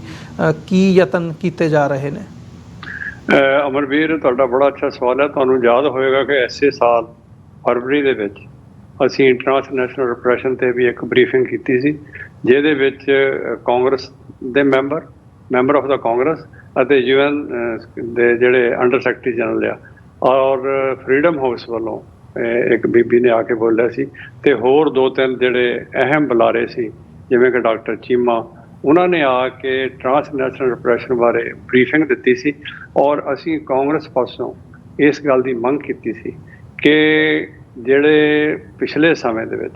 ਸਿੱਖਾਂ ਦੇ ਉੱਪਰ ਜੋ ਬਾਹਰੋਂ ਹਮਲੇ ਹੋ ਰਹੇ ਨੇ ਔਰ ਹਮਲੇ ਦੀਆਂ ਯੋਜਨਾਵਾਂ ਬਣ ਰਹੀਆਂ ਨੇ, ਉਹਨਾਂ ਨੂੰ ਨਕਾਰਿਆ ਜਾਵੇ। ਉਹਦੇ ਵਿੱਚ ਸਾਨੂੰ ਕਾਂਗਰਸ ਵੱਲੋਂ ਅਤੇ ਫਰੀडम ਹਾਊਸ ਵੱਲੋਂ ਬੜਾ ਭਰਮਾ ਹੁੰਗਾਰਾ ਮਿਲਿਆ ਸੀ ਔਰ ਤੁਹਾਨੂੰ ਯਾਦ ਹੋਵੇਗਾ ਕਿ ਉਹਨਾਂ ਦਿਨਾਂ ਵਿੱਚ ਜਿਹੜੇ ਗੁਰਪਤਵੰਤ ਸਿੰਘ ਪੰਨੂ ਜਿਨ੍ਹਾਂ ਨੂੰ ਨਿਸ਼ਾਨਾ ਬਣਾਉਣ ਦੀ ਗੱਲ ਹੋ ਰਹੀ ਸੀ, ਉਹਦਾ ਜਿਹੜਾ ਦੋਸ਼ੀ ਸੀ ਉਹਨਾਂ ਦਿਨਾਂ 'ਚ ਉਹ ਚੈੱਕ ਦੇ ਵਿੱਚ ਅਰੈਸਟ ਸੀਗਾ। ਸਾਡਾ ਯਤਨ ਸੀ ਵੀ ਇਕੱਲਾ ਨਿਖਿਲ ਗੁਪਤਾ ਹੀ ਨਹੀਂ, ਜਿੰਨੇ ਵੀ ਇਸ ਸਾਰੀ ਘਟਨਾਕ੍ਰਮ ਦੇ ਵਿੱਚ ਦੋਸ਼ੀ ਨੇ, ਜਿਨ੍ਹਾਂ ਵਿੱਚ ਸਮੰਤ ਗੋਇਲ ਜਿਹੜੇ ਕਿ ਉਸ ਵੇਲੇ ਰਾਹ ਦੇ ਮੁਖੀ ਸਨ, NSA ਦੇ ਜਿਹੜੇ ਡੋਵਲ, ਉਹ ਵਿਕਰਮ ਯਾਦਵ ਜਾਂ ਹੋਰ ਕੋਈ ਵੀ ਜਿਹੜਾ ਵੀ ਬੰਦਾ ਇਸ ਘਟਨਾਕ੍ਰਮ ਦੇ ਵਿੱਚ ਦੋਸ਼ੀ ਪਾਇਆ ਜਾਵੇ ਜਾਂ ਜਿਹਦੀ ਗੱਲ ਹੋ ਰਹੀ ਆ, ਉਹਨਾਂ ਨੂੰ ਅਮਰੀਕਾ ਦੀ ਧਰਤੀ 'ਤੇ ਲਿਆ ਕੇ, ਕਿਉਂਕਿ ਜਿਹੜਾ ਇਹ ਉਹਨਾਂ ਨੇ ਕੋਸ਼ਿਸ਼ ਕੀਤੀ ਸੀ ਕਿ ਭਾਈ ਗੁਰਪਤਵੰਤ ਸਿੰਘ ਪੰਨੂ ਨੂੰ ਸ਼ਹੀਦ ਕਰਨ ਦੀ, ਉਹ ਇੱਕ ਅਮਰੀਕਨ ਸਿਟੀਜ਼ਨ ਹੈ ਅਤੇ ਸਾਡਾ ਇਹੀ ਖਿਆਲ ਸੀ ਵੀ ਇਹ ਕਿਸੇ ਵੀ ਅਮਰੀਕਨ ਸਿਟੀਜ਼ਨ 'ਤੇ ਜਿਹੜਾ ਹਮਲਾ ਆ ਉਹ ਸਾਰੇ ਅਮਰੀਕਾ 'ਤੇ ਹਮਲਾ ਗਿਣਿਆ ਜਾਵੇ ਔਰ ਜਿਹੜੇ ਦੋਸ਼ੀ ਨੇ ਪਿਛਲੇ ਸਮੇਂ ਵਿੱਚ ਤਾਂ ਉਹਨਾਂ ਨੂੰ ਅਮਰੀਕਾ ਦੀ ਧਰਤੀ 'ਤੇ ਲਿਆ ਕੇ ਇੱਥੇ ਉਹਨਾਂ 'ਤੇ ਮੁਕੱਦਮਾ ਚਲਾਇਆ ਜਾਵੇ। ਅਸੀਂ ਅਜੇ ਵੀ ਯਤਨਸ਼ੀਲ ਹਾਂ। ਤੁਸੀਂ ਖਬਰਾਂ 'ਚ ਦੇਖਿਆ ਹੋਏਗਾ ਕਿ ਪਿਛਲੇ ਦਿਨਾਂ ਵਿੱਚ ਕੈਲੀਫੋਰਨੀਆ ਦੀ ਸਾਡੀ ਇੱਕ ਜੋ ਬੱਚੀ ਆ, ਮੈਂਬਰ ਅਸੈਂਬਲੀ ਦੀ ਮੈਂਬਰ ਆ, ਉਹਨੇ ਟਰਾਂਸਨੈਸ਼ਨਲ ਰਿਪਰੈਸ਼ਨ ਦੇ ਉੱਪਰ ਜਿਹੜਾ ਇਹ ਬਿੱਲ ਲਿਆਂਦਾ, ਜਿਹੜਾ ਕਿ ਹਾਊਸ ਨੇ ਪਾਸ ਕੀਤਾ। ਹੁਣ ਸੈਨੇਟ ਦੇ ਵਿੱਚ ਤੇ ਉਸ ਤੋਂ ਬਾਅਦ ਜੋ ਵੀ ਜਿਹੜੀ ਕਾਰਵਾਈ ਹੁੰਦੀ ਉਹ ਚੱਲ ਰਹੀ ਆ। ਇਸੇ ਹੀ ਤਰ੍ਹਾਂ ਹੋਮਲੈਂਡ ਸਿਕਿਉਰਿਟੀ ਦੀ ਬਰੀਫਿੰਗ ਹੋਈ ਪਿਛਲੇ ਸਮੇਂ ਵਿੱਚ। ਪਹਿਲਾਂ ਸਬ ਕਮੇਟੀ ਦੀ ਬਰੀਫਿੰਗ ਸੀ, ਫਿਰ ਫੁੱਲ ਕਮੇਟੀ ਦੀ ਬਰੀਫਿੰਗ ਸੀ। ਅਸੀਂ ਬਾਕੀ ਹੋਰ ਸਿੱਖ ਜਥੇਬੰਦੀਆਂ ਨਾਲ ਮਿਲ ਕੇ ਇਹਦੇ ਵਿੱਚ ਆਪਣੇ ਵੀ ਬਿਆਨ ਦਰਜ ਕਰਵਾਏ ਔਰ ਉਹਦੇ ਵਿੱਚ ਜਿਹੜੇ ਸਾਡੇ ਕੌਕਸ ਦੇ ਮੈਂਬਰ ਨੇ, ਬੜੇ ਸੀਨੀਅਰ ਮੈਂਬਰ ਨੇ, ਐਰਿਕ ਸਵਾਵੇਲ ਅਤੇ ਹੋਰ ਮੈਂਬਰ, ਉਹਨਾਂ ਨੇ ਸਾਨੂੰ ਭਰੋਸਾ ਹੀ ਨਹੀਂ ਦਵਾਇਆ ਔਰ ਸਾਡੇ ਜਿਹੜੇ ਬਿਆਨ ਸੀਗੇ ਜਾਂ ਸਾਡੇ ਜਿਹੜੇ ਰਿਫਲੈਕਸ਼ਨ ਸੀਗੇ ਉੱਥੇ ਉਹਨਾਂ ਨੇ ਦਰਜ ਕੀਤੇ। ਇਸੇ ਤਰ੍ਹਾਂ ਹੀ ਸੈਨੇਟ ਦੇ ਵਿੱਚ ਜਿਹੜੀਆਂ ਹੀਅਰਿੰਗਸ ਹੋਈਆਂ, ਇਹ ਜਿਹੜੇ ਬਿੱਲ ਨੇ ਇਹ ਦੋਨੇ ਹਾਊਸਿਸ ਦੇ ਵਿੱਚ, ਕਾਂਗਰਸ ਵਿੱਚ ਵੀ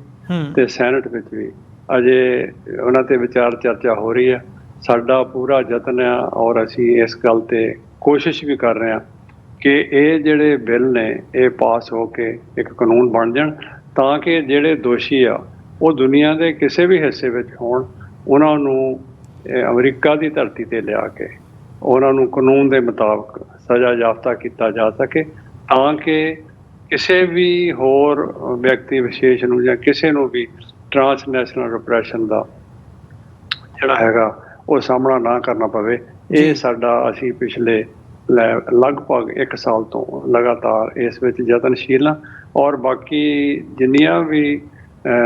ਸਾਡੀਆਂ ਜਿਹੜੀਆਂ ਸਿਸਟਰ ਆਰਗੇਨਾਈਜੇਸ਼ਨ ਨੇ ਜਾਂ ਸਿੱਖ ਜਥੇਬੰਦੀਆਂ ਨੇ, ਅਸੀਂ ਉਹਨਾਂ ਦੇ ਨਾਲ ਵੀ ਸਲਾਹ ਮਸ਼ਵਰਾ ਕਰਕੇ ਅਸੀਂ ਯਤਨ ਕਰ ਰਹੇ ਹਾਂ ਕਿ ਇਹ ਜਿਹੜੇ ਕਾਨੂੰਨ ਆ ਉਹ ਪਾਸ ਹੋ ਜਾਣ ਜੀ।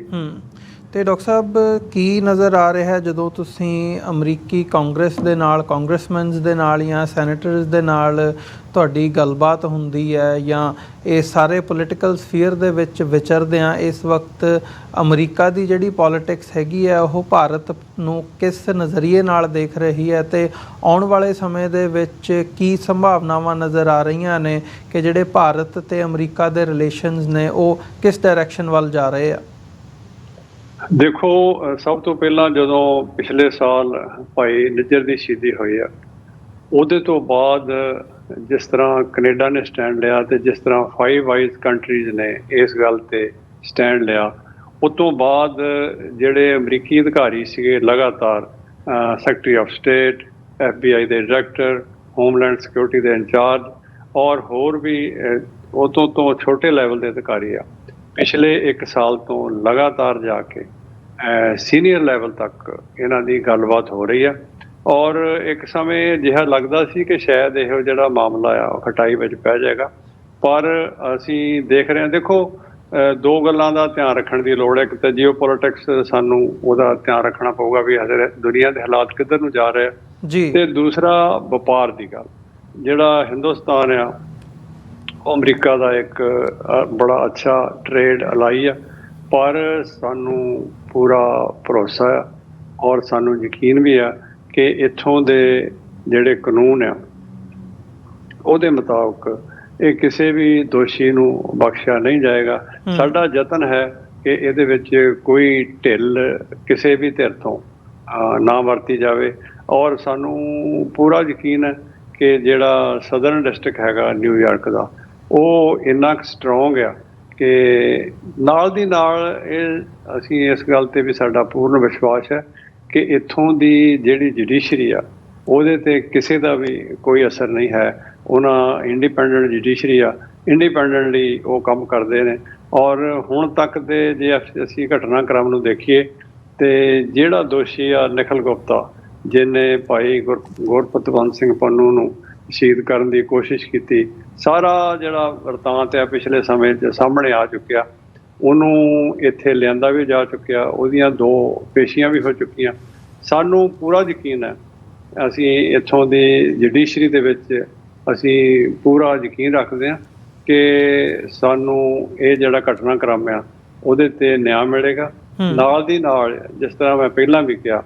ਕਿ ਸਾਡਾ ਪੂਰੀ ਅਸੀਂ ਕੋਸ਼ਿਸ਼ ਕਰ ਰਹੇ ਹਾਂ ਆਪਣੇ ਕਾਂਗਰਸਮੈਨਾਂ ਨੂੰ ਮਿਲ ਕੇ, ਸਿੱਖ ਕਾਕਸ ਦੇ ਮੈਂਬਰਸ ਦੇ ਥਰੂ, ਤੇ ਕਿ ਜਿਹੜੇ ਇਹ ਕਾਨੂੰਨ ਨੇ, ਕਿਉਂਕਿ ਦੇਖੋ ਅਜੇ ਤੱਕ ਜਿਹੜਾ ਟਰਾਂਸਨੈਸ਼ਨਲ ਰਿਪਰੈਸ਼ਨ ਹੈ ਉਹਦੇ ਵਿੱਚ ਚਾਈਨਾ ਜਾਂ ਰਸ਼ੀਆ ਬਾਰੇ ਤਾਂ ਗੱਲ ਸੀ, ਪਰ ਇਹ ਗੱਲ ਵੀ ਨੋਟ ਕਰਨ ਵਾਲੀ ਆ ਕਿ ਇੱਥੋਂ ਦੇ ਜਿਹੜੇ ਕਾਂਗਰਸਮੈਨ ਨੇ ਜਾਂ ਸੈਨੇਟਰ ਨੇ, ਉਹਨਾਂ ਨੇ ਹਿੰਦੁਸਤਾਨ ਨੂੰ ਵੀ ਇਹਨਾਂ ਮੁਲਕਾਂ ਦੇ ਬਰਾਬਰ, ਚਾਈਨਾ, ਰਸ਼ੀਆ ਦੇ ਬਰਾਬਰ ਹੀ ਲਿਆ ਕੇ ਇਸ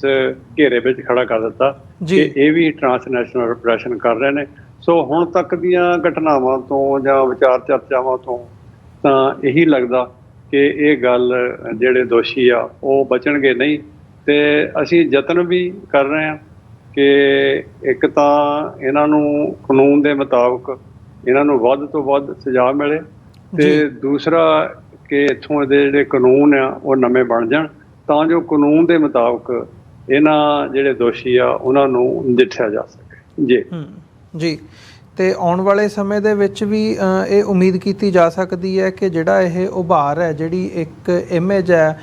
ਖਾਲਿਸਤਾਨ ਦੀ, ਸਿੱਖਾਂ ਦੀ ਸਟਰਗਲ ਦੇ ਪ੍ਰਤੀ ਜਿਹੜੀ ਇਸ ਵਕਤ ਬਿਲਡ ਹੋਈ ਹੈ, ਕਿਉਂਕਿ ਜੇ ਇਹਨੂੰ ਇਨ ਕੰਪੈਰੀਜ਼ਨ ਦੇਖਿਆ ਜਾਵੇ ਤਾਂ 1984 ਤੋਂ ਬਾਅਦ ਦਾ ਜਿਹੜਾ ਟਾਈਮ ਪੀਰੀਅਡ ਸੀ ਉਹ ਅਮਰੀਕਾ ਇੰਟਰਨੈਸ਼ਨਲ ਪੋਲਿਟਿਕਸ ਦੇ ਵਿੱਚ ਜਿਹੜਾ ਇੰਡੀਅਨ ਨੈਰੇਟਿਵ ਸੀ ਉਹੀ ਹਮੇਸ਼ਾ ਜ਼ਿਆਦਾ ਉਹਨੂੰ ਤਰਜੀਹ ਦਿੱਤੀ ਜਾਂਦੀ ਸੀ। ਇੰਡੀਆ ਸਿੱਖਾਂ ਨੂੰ ਟੈਰਰਿਸਟ ਗਰਦਾਨਦਾ ਸੀ, ਅੱਤਵਾਦੀ ਵੱਖਵਾਦੀ ਦੱਸਦਾ ਸੀ। ਜਿਨ੍ਹਾਂ ਘਟਨਾਵਾਂ ਦੇ ਨਾਲ ਉਹ ਏਅਰ ਇੰਡੀਆ ਬੋਂਬਿੰਗ ਤੋਂ ਲੈ ਕੇ ਅਦਰਵਾਈਜ਼ ਅਸੀਂ ਦੇਖਦੇ ਹਾਂ ਸਾਰਾ ਟੈਰਰਿਜ਼ਮ ਦੇ ਖਾਤੇ ਵਿੱਚ ਪਾਇਆ ਜਾਂਦਾ ਸੀ ਅਤੇ ਬਹੁਤੀ ਵਾਰੀ ਸਿੱਖਾਂ ਨੂੰ ਟੈਰਰਿਸਟ ਕਹਿ ਕੇ ਹੀ ਐਡਰੈਸ ਕੀਤਾ ਜਾਂਦਾ ਸੀ ਮੀਡੀਆ ਦੇ ਵਿੱਚ ਵੀ। ਅਤੇ ਜਿਹੜੀ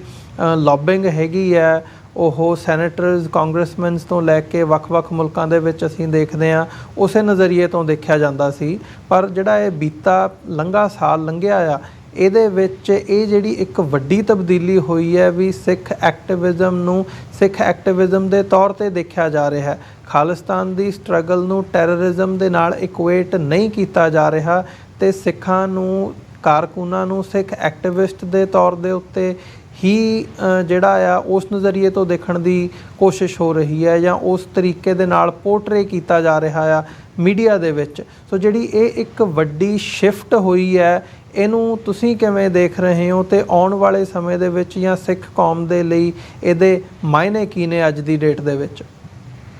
ਦੇਖੋ, ਜਿੱਦਾਂ ਮੈਂ ਪਹਿਲਾਂ ਵੀ ਹਿੰਟ ਦਿੱਤਾ ਸੀ ਕਿ ਜਿਹੜੇ ਦੁਨੀਆ ਦੇ ਹਾਲਾਤ ਆ ਉਹ ਬਦਲ ਰਹੇ ਆ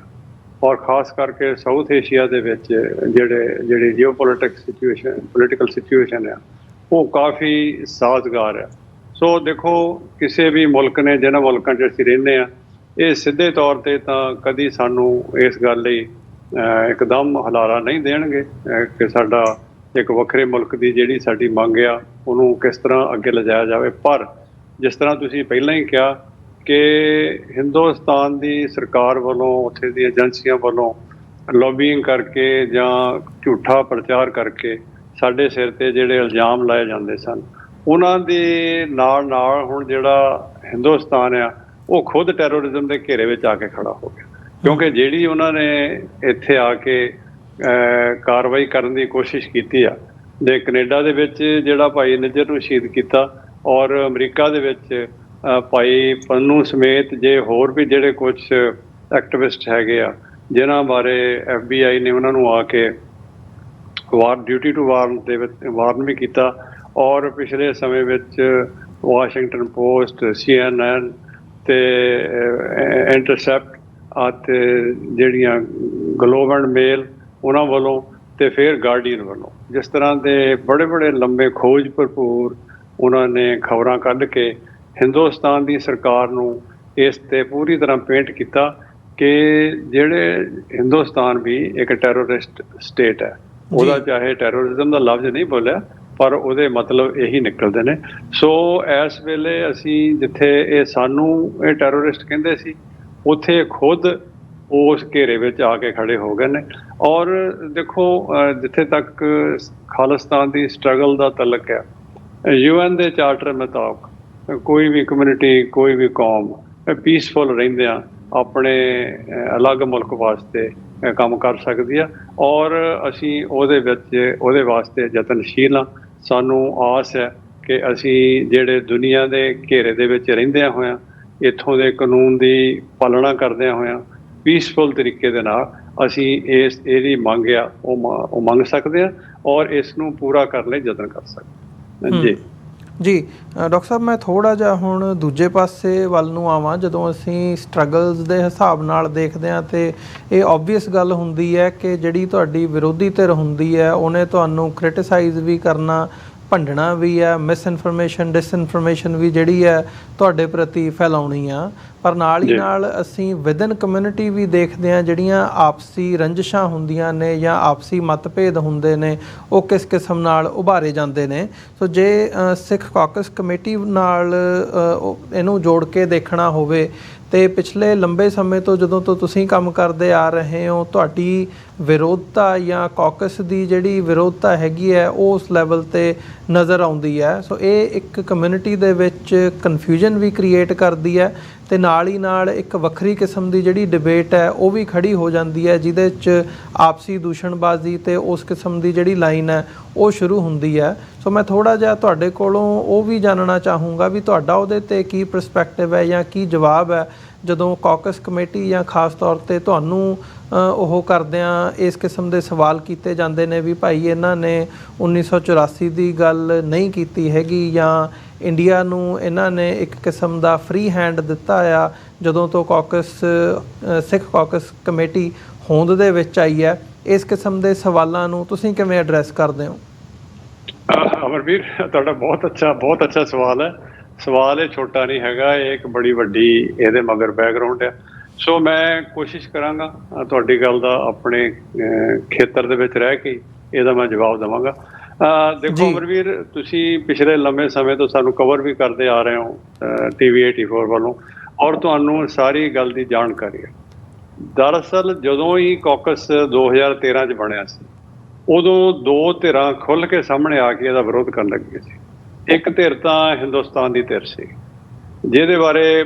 ਸਾਨੂੰ ਉਹਨਾਂ ਦਾ ਇਤਰਾਜ਼ ਵੀ ਕੋਈ ਨਹੀਂ। ਉਹ ਮਤਲਬ ਉਹ ਜਿਹੜਾ ਹਿੰਦੁਸਤਾਨ ਦੀ ਧਿਰ ਆ, ਉਹ ਇੱਥੇ ਉਹਨਾਂ ਦੀ ਐਮਬੈਸੀ ਆ, ਉਹ ਇੱਕ ਵਾਚ ਡੌਗ ਆ। ਉਹਨਾਂ ਨੇ ਦੇਖਣਾ ਕਿ ਹਿੰਦੁਸਤਾਨ ਦੀ ਸਰਕਾਰ ਦੇ ਖਿਲਾਫ ਇੱਥੇ ਕੋਈ ਅਜਿਹੀ ਗੱਲ ਨਾ ਹੋਵੇ ਜਿਹੜੀ ਉਹਨਾਂ ਨੂੰ ਪਸੰਦ ਨਾ ਹੋਵੇ। ਸੋ ਕਾਕਸ ਬਣਦਿਆਂ ਸਾਰੀ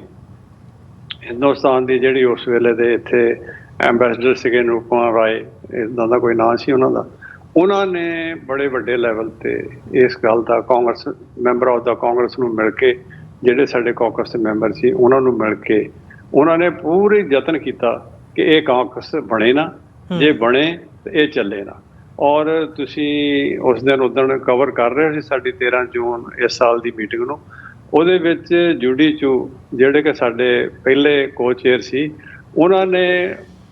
ਪਰਸਨਲੀ ਤਾਂ ਸਾਨੂੰ ਉਦੋਂ ਵੀ ਦੱਸਿਆ ਸੀ ਵੀ ਮੇਰੇ ਤੇ ਬਹੁਤ ਪ੍ਰੈਸ਼ਰ ਹੈ। ਹੁਣ ਤਾਂ ਐਤਕੀ ਉਹ ਪਬਲਿਕਲੀ ਕਹਿ ਕੇ ਗਏ ਆ ਕਿ ਮੈਨੂੰ ਇੰਡੀਆ ਗਵਰਨਮੈਂਟ ਦਾ ਬਹੁਤ ਪ੍ਰੈਸ਼ਰ ਸੀ ਕਿ ਅਸੀਂ ਇਹ ਕੰਮ ਨਾ ਕਰੀਏ। ਸੋ ਇੱਕ ਤਾਂ ਇਸ ਪੱਖੋਂ ਸੀਗਾ, ਤੇ ਦੂਸਰਾ ਸਾਡੀ ਕਮਿਊਨਿਟੀ ਵੱਲੋਂ।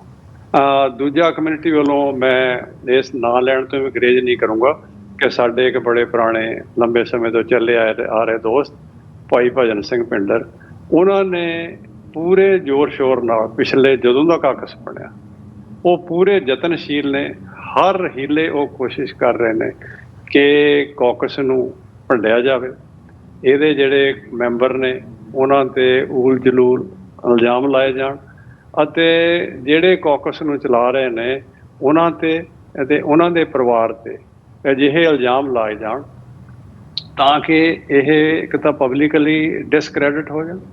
ਔਰ ਜਿਹੜਾ ਇਹ ਕੰਮ ਕਰਦੇ ਨੇ ਉਹ ਬੰਦ ਹੋ ਜਾਣ। ਔਰ ਇਸ ਗੱਲ ਦੇ ਜਿਹੜੇ ਸਾਡੇ ਕੋਲ ਲਿਖਤੀ ਵੀ, ਉਹਨਾਂ ਦੇ ਬੋਲਾਂ ਦੇ ਵਿੱਚ ਵੀ, ਉਹਨਾਂ ਨੇ ਪਿਛਲੇ ਸਮੇਂ 'ਚ ਕਾਕਸ ਦੇ ਉੱਪਰ ਇੱਕ ਬੜੇ ਕਿਤਾਬ ਵੀ ਲਿਖਾਈ ਹੈ। ਮੈਂ ਕਿਤਾਬ ਤਾਂ ਨਹੀਂ ਉਹਨੂੰ ਕੋਈ ਕਹਿਣਾ ਚਾਹੁੰਦਾ, ਇੱਕ ਉਹ ਭੰਡੀ ਪ੍ਰਚਾਰ ਦਾ ਮਤਲਬ ਇੱਕ ਉਹ ਸਿਲਸਿਲਾ ਆ, ਔਰ ਅੱਜ ਤੱਕ ਵੀ ਉਹ ਇਸ ਗੱਲ ਤੋਂ ਗਰੇਜ ਨਹੀਂ ਕਰ ਰਹੇ। ਤੇ ਇਕੱਲਾ ਇੱਥੇ ਹੀ ਨਹੀਂ, ਹੋਰ ਵੀ ਮੁਲਕਾਂ ਦੇ ਵਿੱਚ ਮੈਂ ਇਹ ਤਾਂ ਨਹੀਂ ਕਹਿ ਸਕਦਾ ਵੀ ਉੱਥੋਂ ਦੀਆਂ ਏਜੰਸੀਆਂ ਦੇ ਨਾਲ ਹੀ ਰਲੇ ਹੋਏ ਆ ਜਾਂ ਜਿਸ ਤਰ੍ਹਾਂ, ਪਰ ਵੱਖ-ਵੱਖ ਮੁਲਕਾਂ ਦੇ ਵਿੱਚ ਵੀ ਉਹਨਾਂ ਦਾ ਸਹਿਯੋਗ ਲੈ ਕੇ ਭਾਈ ਭਜਨ ਸਿੰਘ ਪਿੰਡਰ ਇਸ ਗੱਲ ਦੇ ਪੂਰੇ ਯਤਨਸ਼ੀਲ ਨੇ ਕਿ ਕਾਕਸ ਨੂੰ ਪੂਰੀ ਤਰ੍ਹਾਂ ਨਕਾਰਿਆ ਜਾਵੇ, ਭੰਡਿਆ ਜਾਵੇ, ਅਤੇ ਜਿਹੜੇ ਵੀ ਲੋਕ ਸਾਡੇ ਦੋਸਤ ਮਿੱਤਰ ਸਾਡੇ ਨਾਲ ਹੈਲਪ ਕਰ ਰਹੇ ਨੇ ਉਹਨੂੰ ਡਿਸਕ੍ਰੈਡਿਟ ਕੀਤਾ ਜਾਵੇ। ਚਾਹੇ ਅਸੀਂ ਪਿਛਲੇ ਸਮੇਂ 'ਚ ਜਿਹੜੇ ਸਟੇਟਾਂ ਦੇ ਵਿੱਚ ਜਿਹੜੇ ਜੈਨੋਸਾਈਡ ਦੇ ਉੱਪਰ ਮਤੇ ਪਾਸ ਕਰਵਾਏ ਆ ਉਹਨਾਂ ਨੂੰ ਡਿਸਕ੍ਰੈਡਿਟ ਕਰਨਾ, ਫਿਰ ਖਾਸ ਤੌਰ 'ਤੇ ਟੈਕਸਸ ਦੇ ਵਿੱਚ ਅਸੀਂ ਇੱਕ ਮੈਂਬਰ ਰੈਜ਼ੋਲੂਸ਼ਨ ਸੀ, ਉਹਨਾਂ ਦਾ ਭਾਈ ਭਜਨ ਸਿੰਘ ਪਿੰਡਰ ਨੇ ਐਡਾ ਮਤਲਬ ਜ਼ਹਿਰੀਲਾ ਪ੍ਰਚਾਰ ਕੀਤਾ, ਔਰ ਉਹਨੂੰ ਇੱਥੋਂ ਤੱਕ ਦੱਸਿਆ ਵੀ ਇਹ ਤਾਂ ਇੱਕ ਗੁਰਦੁਆਰੇ ਦਾ ਰੈਜ਼ੋਲੂਸ਼ਨ ਹੈ, ਜਦ ਕਿ ਇੱਕ ਸੀਲ ਲੱਗੀ ਹੋਈ ਆ, ਮੈਂਬਰ ਰੈਜ਼ੋਲੂਸ਼ਨ ਹੈ, ਅਸੀਂ ਡਿਕਲੇਅਰ ਕੀਤਾ ਹੋਇਆ, ਆਪਣੀ ਸਪੀਚਾਂ ਵਿੱਚ ਵੀ ਅਸੀਂ ਇਹ ਗੱਲ ਕਹੀ ਆ। ਔਰ ਅਸਲ 'ਚ ਇਹਦੇ ਪਿੱਛੇ ਇੱਕ ਹੋਰ ਵੀ ਗੱਲ ਜਿਹੜੀ ਮੈਂ ਕਰਨੀ ਚਾਹੁੰਦਾ ਕਿ ਜਿਹੜੇ ਇਹ ਲੋਕ ਨੇ ਭਾਈ ਭਜਨ ਸਿੰਘ ਪਿੰਡਰ, ਇਹਨਾਂ ਦੇ ਹੋਰ ਸਾਥੀ, ਇਹ ਨਹੀਂ ਚਾਹੁੰਦੇ ਹੈਗੇ ਕਿ ਸਿੱਖ ਨਸਲਕੁਸ਼ੀ ਦਾ ਮਤਾ ਕਿਤੇ ਵੀ ਪਾਸ ਹੋਵੇ। ਇਹਨਾਂ ਨੇ 2015 ਦੇ ਵਿੱਚ ਇੱਥੇ ਇੱਕ ਮਤਾ ਪਾਸ ਕਰਾਇਆ ਸੀ ਜਿਹੜਾ ਪ੍ਰੋਗਰਾਮ 'ਤੇ ਸੀ, ਪਰ ਉਹਨੂੰ ਵੇਚਿਆ ਇਹਨਾਂ ਨੇ ਸਿੱਖ ਨਸਲਕੁਸ਼ੀ ਦਾ ਮਤਾ ਕਹਿ ਕੇ।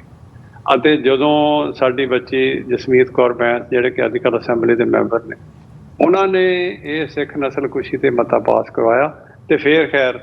ਉਹਨਾਂ ਨੂੰ ਗੁੱਡ ਸੈਂਸ ਪ੍ਰਵੇਲ ਕੀਤੀ। ਉਹਨਾਂ ਨੇ ਇੱਕਦਮ ਇਹ ਗੱਲ ਕਹਿ ਦਿੱਤੀ, ਉਹਨਾਂ ਦੇ ਕੁਝ ਬੰਦਿਆਂ ਨੇ, ਕਿ ਅਸੀਂ ਵੀ ਇੱਦਾਂ ਦਾ ਮਤਾ ਕੀਤਾ ਸੀ ਪਰ ਉਹ ਨਸਲਕੁਸ਼ੀ 'ਤੇ ਮਤਾ ਨਹੀਂ ਸੀ। ਅਸਲ 'ਚ ਇਹ ਇਦਾਂ ਕਿਉਂ ਕਰ ਰਹੇ ਨੇ? ਉਹਦਾ ਕਾਰਨ ਇਹ ਆ ਕਿ ਜੇ ਸਿੱਖ ਨਸਲਕੁਸ਼ੀ ਦੇ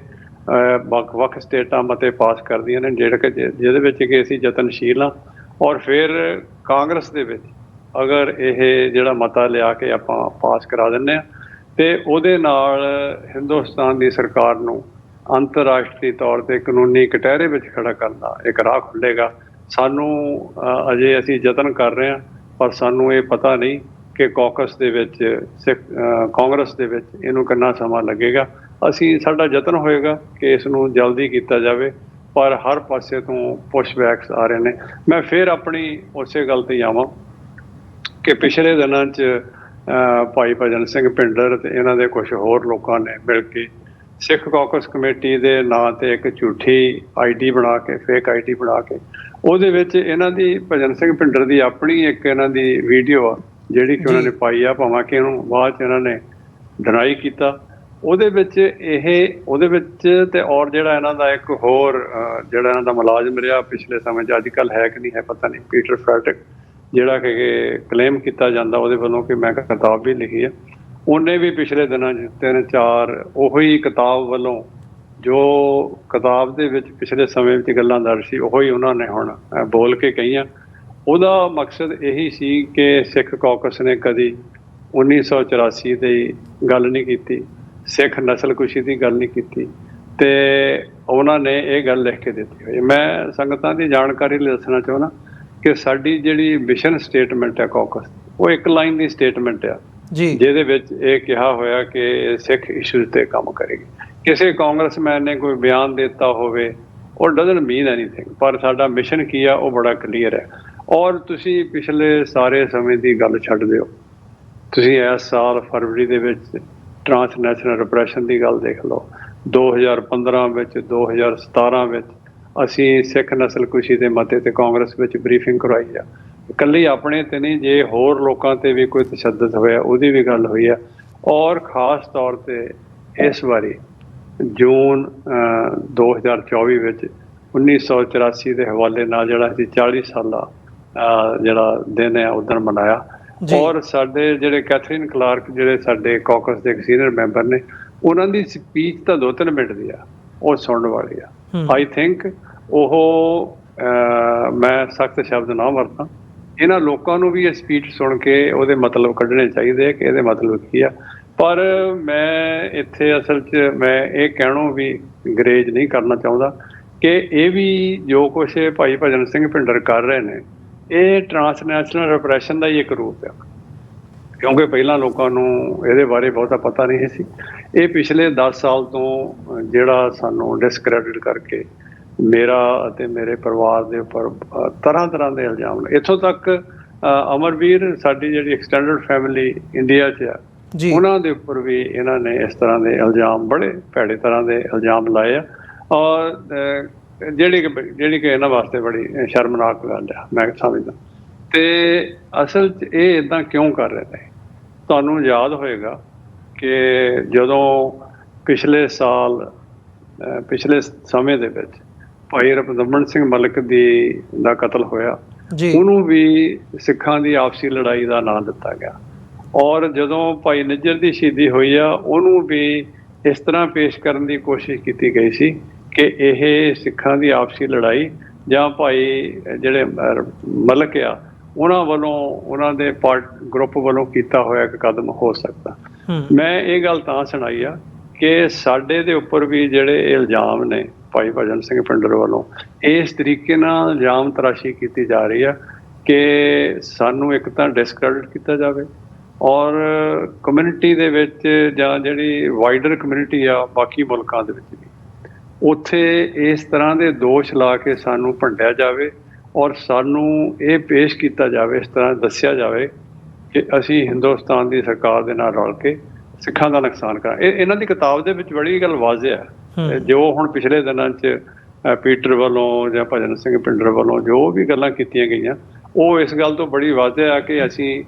ਹਿੰਦੁਸਤਾਨ ਦੀ ਸਰਕਾਰ ਦੇ ਨਾਲ ਰਲ ਕੇ ਕੰਮ ਕਰ ਰਹੇ ਹਾਂ। ਇਹਦਾ ਮਕਸਦ ਕੀ ਆ? ਇਹਨਾਂ ਦਾ ਮਕਸਦ ਜੋ ਸਾਨੂੰ ਸਮਝ ਲੱਗਦਾ ਉਹ ਇਹੀ ਆ ਕਿ ਇਹ ਲੋਕ ਸਾਡਾ, ਜਦੋਂ ਇਨ ਕੇਸ ਸਾਡਾ ਕੋਈ ਨੁਕਸਾਨ ਹੁੰਦਾ ਤੇ ਪਬਲਿਕ ਦੇ ਵਿੱਚ ਇਦਾਂ ਦਾ ਕਨਫਿਊਜ਼ਨ ਫੈਲਾਇਆ ਜਾਵੇ ਕਿ ਇਹਨਾਂ ਦੇ ਆਪਣੇ ਹੀ ਲੋਕਾਂ ਨੇ ਇਸ ਗੱਲ ਦਾ ਕੀਤਾ। ਪਰ ਇਹਨਾਂ ਗੱਲਾਂ ਕਿ ਸਾਡੇ ਕਮਿਊਨਿਟੀ ਦੇ ਬੰਦਿਆਂ ਨੇ ਸਾਡੀ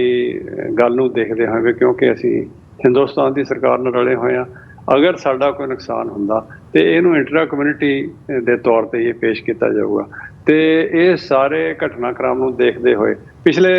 ਲੰਬੇ ਸਮੇਂ ਤੋਂ ਅਸੀਂ ਇਹਨਾਂ ਦੀਆਂ ਜਿਹੜੀਆਂ ਕਾਰਵਾਈਆਂ ਇਹਨਾਂ ਦੇ ਗਰੁੱਪ ਦੀਆਂ ਜਾਂ ਕੁਝ ਹੋਰ ਲੋਕ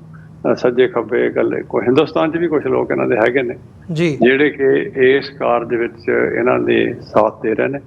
ਉਹਨਾਂ ਪ੍ਰਤੀ ਅਸੀਂ ਜਿਹੜੇ ਇੱਥੋਂ ਦੇ ਅਥਾਰਟੀਜ਼ ਨੇ, ਕਿਉਂਕਿ ਮੈਂ ਇੱਥੇ ਸੰਗਤਾਂ ਨੂੰ ਜਾਣਕਾਰੀ ਹੋਵੇਗੀ ਕਿ ਪਿਛਲੇ ਸਾਲ ਜੂਨ ਵਿੱਚ ਭਾਈ ਨਿੱਜਰ ਦੀ ਸ਼ਹੀਦੀ ਤੋਂ ਬਾਅਦ ਇੱਥੋਂ ਦੇ ਅਧਿਕਾਰੀਆਂ ਨੇ ਜਿਹੜਾ ਕਿ ਡਿਊਟੀ ਟੂ ਵਾਰਨ ਹੁੰਦਾ, ਉਹਦੇ ਵਿੱਚ ਆ ਕੇ ਸਾਨੂੰ ਉਹਨਾਂ ਨੇ ਘਰ ਆ ਕੇ ਦੱਸ ਕੇ ਗਏ ਸੀ। ਅਸੀਂ ਕਿਸੇ ਨੂੰ ਦੱਸਿਆ ਨਹੀਂ ਉਹਦੇ ਬਾਰੇ, ਪਰ ਫਿਰ ਜਦੋਂ ਅਖਬਾਰਾਂ ਨੇ ਆਪਣੇ ਤੌਰ ਤੇ ਇਹ ਗੱਲਾਂ ਕੱਢਣੀਆਂ ਸ਼ੁਰੂ ਕੀਤੀਆਂ, ਵਾਸ਼ਿੰਗਟਨ ਪੋਸਟ ਨੇ, ਬਾਕੀ ਸਾਰੀਆਂ ਅਖਬਾਰਾਂ ਨੇ, ਹੁਣ ਤਾਂ ਸਾਰੇ ਜੱਗ ਜਾ ਰਿਹਾ ਕਿ ਮੇਰੇ ਸਮੇਤ ਹੋਰ ਵੀ ਡਾਕਟਰ ਅਮਰਜੀਤ ਸਿੰਘ ਤੇ ਹੋਰ ਭਾਈ ਹਿੰਮਤ ਸਿੰਘ, ਹੋਰ ਵੀ ਇੱਕ ਦੋ ਜਿਹੜੇ ਐਕਟਿਵਿਸਟ ਨੇ, ਉਹਨਾਂ ਤੇ ਵੀ ਇਹਨਾਂ ਦਾ ਅਸਰ ਹੈਗਾ। ਤੇ ਮੈਂ ਫਿਰ ਵਾਅਦਾ ਕਰ ਰਿਹਾ ਕਿ ਇਹ ਜਿਹੜੇ ਲੋਕ ਨੇ ਇਹ ਸਾਡੇ ਤੇ ਇਸ ਤੌਰ ਤੇ ਇਸ ਤਰ੍ਹਾਂ ਦੇ ਇਲਜ਼ਾਮ ਲਗਾ ਕੇ ਇਹ ਟਰਾਂਸਨੈਸ਼ਨਲ ਰਿਪਰੈਸ਼ਨ ਦਾ ਹੀ ਇੱਕ ਹਿੱਸਾ ਆ, ਤਾਂ ਕਿ ਕੱਲ੍ਹ ਨੂੰ ਅਗਰ ਕੋਈ ਸਾਡਾ ਨੁਕਸਾਨ ਹੁੰਦਾ ਤੇ ਉਸ ਨੂੰ ਗਲਤ ਦਿਸ਼ਾ ਦਿੱਤੀ ਜਾ ਸਕੇ। ਮੈਂ ਜਿਸ ਤਰ੍ਹਾਂ ਕਹਿ ਰਿਹਾ ਸੀ ਕਿ ਇਹ ਸਾਰਾ ਕੁਝ ਦੇਖਦੇ ਹੋਏ ਅਸੀਂ ਇੱਥੋਂ ਦੀਆਂ ਅਥਾਰਟੀਜ਼ ਨੂੰ ਬਾਈ ਨੇਮ ਅਸੀਂ ਦੱਸ ਦਿੱਤਾ ਕਿ ਆਹ ਜਿਹੜੇ ਲੋਕ ਨੇ ਇਸ ਤਰ੍ਹਾਂ ਦੀਆਂ ਗੱਲਾਂ ਕਰ ਰਹੇ ਨੇ, ਇਹਨਾਂ ਦੀਆਂ ਜਿਹੜੀਆਂ ਕਾਰਵਾਈਆਂ ਜਾਂ ਇਹਨਾਂ ਦੇ ਹੋਰ ਵੀ ਜਿਹੜੇ ਵੀ ਦੋਸਤ ਨੇ ਉਹਨਾਂ ਦੇ ਉੱਪਰ ਨਿਗਾਹ ਰੱਖੀ ਜਾਵੇ ਤਾਂ ਕਿ ਇਹ ਸਾਡਾ ਜਾਂ ਕਿਸੇ ਹੋਰ ਦਾ ਨੁਕਸਾਨ ਨਾ ਕਰ ਸਕੇ। ਜੀ ਡਾਕਟਰ ਸਾਹਿਬ, ਸੋ ਜਾਂਦੇ ਜਾਂਦੇ ਸਾਡੇ ਦਰਸ਼ਕਾਂ ਲਈ ਜਾਂ ਜਦੋਂ ਅਸੀਂ ਕਮਿਊਨਿਟੀ ਦੇ ਤੌਰ ਤੇ ਗੱਲ ਕਰਦੇ ਹਾਂ, ਤੁਸੀਂ ਆਪਣੇ ਵੱਲੋਂ ਕੁਝ ਕਹਿਣਾ ਚਾਹੁੰਦੇ ਹੋਵੋ ਦਰਸ਼ਕਾਂ ਲਈ ਕੋਈ ਸੁਨੇਹਾ? ਮੈਂ ਸਮੁੱਚੀਆਂ ਸੰਗਤਾਂ ਨੂੰ ਇਹ ਬੇਨਤੀ ਕਰਾਂਗਾ ਕਿ ਜਿਹੜਾ ਕਿਸੇ ਵੀ ਤਰ੍ਹਾਂ ਦਾ ਭੰਡੀ ਪ੍ਰਚਾਰ ਆ ਉਸ ਤੋਂ ਸੁਚੇਤ ਰਹੋ। ਜੋ ਵੀ ਤੁਹਾਨੂੰ ਕੋਈ ਗੱਲ ਕਹਿੰਦਾ ਉਦੋਂ ਬੜੀ ਸੋਚ ਸਮਝ ਕੇ ਉਹਦੇ ਤੇ ਰਿਐਕਸ਼ਨ ਦਿਓ। ਖਾਲਸਾ ਪੰਥ ਇਸ ਵੇਲੇ ਇੱਕ ਬੜੀ ਮੁਸ਼ਕਿਲ ਦੀ ਸਥਿਤੀ ਵਿੱਚੋਂ ਦੀ ਗੁਜ਼ਰ ਰਿਹਾ, ਤੇ ਨਾਲ ਦੀ ਨਾਲ ਮੈਂ ਇਹ ਜਿਹੜੇ ਲੋਕ ਸਾਡੇ ਤੇ ਜਾਂ ਸਾਡੇ ਹੋਰ ਦੋਸਤਾਂ ਤੇ ਕੌਕਸ ਕਮੇਟੀ ਤੇ ਜਿਹੜੇ ਇਲਜ਼ਾਮ ਲਗਾ ਰਹੇ ਨੇ, ਮੈਂ ਉਹਨਾਂ ਨੂੰ ਵਾਰਨ ਵੀ ਕਰਦਾ ਔਰ ਬੇਨਤੀ ਵੀ ਕਰੂੰਗਾ ਕਿ ਅਜਿਹੀਆਂ ਘਿਨਾਉਣੀਆਂ ਹਰਕਤਾਂ ਤੋਂ ਤੁਸੀਂ ਬਾਜ਼ ਆ ਜਾਓ। ਪੰਥ ਦਾ ਜੇ ਕੋਈ ਸਿੱਧੇ ਰਸਤੇ ਤੇ ਚੱਲਦੇ ਆ ਉਹਨਾਂ ਨੂੰ ਚੱਲਣ ਦਿਓ। ਹਾਂ, ਜੇ ਤੁਹਾਨੂੰ ਲੱਗਦਾ ਕਿ ਕੌਕਸ ਜਾਂ ਕੌਕਸ ਕਮੇਟੀ ਅਜਿਹਾ ਕੁਛ ਨਹੀਂ ਕਰ ਰਹੀ ਜਿਹੜਾ ਕਿ ਤੁਹਾਨੂੰ ਕਰਨਾ ਚਾਹੀਦਾ, ਤੇ ਇਹ ਤਾਂ ਮੈਦਾਨ ਖੁੱਲ੍ਹਾ ਆ, ਤੁਸੀਂ ਆਪ ਆ ਜਾਓ, ਬਣਾਓ ਕੌਕਸ ਜਾਂ ਕੋਈ ਇਸ ਤਰ੍ਹਾਂ ਦਾ ਹੋਰ ਕੋਈ ਬੰਨ ਨੂੰ ਬੰਨ ਲਓ, ਕੋਈ ਪੋਜ਼ੀਟਿਵ ਕੁਛ ਕਰਕੇ ਦਿਖਾਓ। ਤੁਹਾਡੀ ਜਿਹੜੀ ਨੈਗੇਟਿਵਿਟੀ ਆ ਜਾਂ ਜਿਹੜੀ ਤੁਹਾਡੀ ਨੈਗੇਟਿਵ ਕੰਪੇਨ ਆ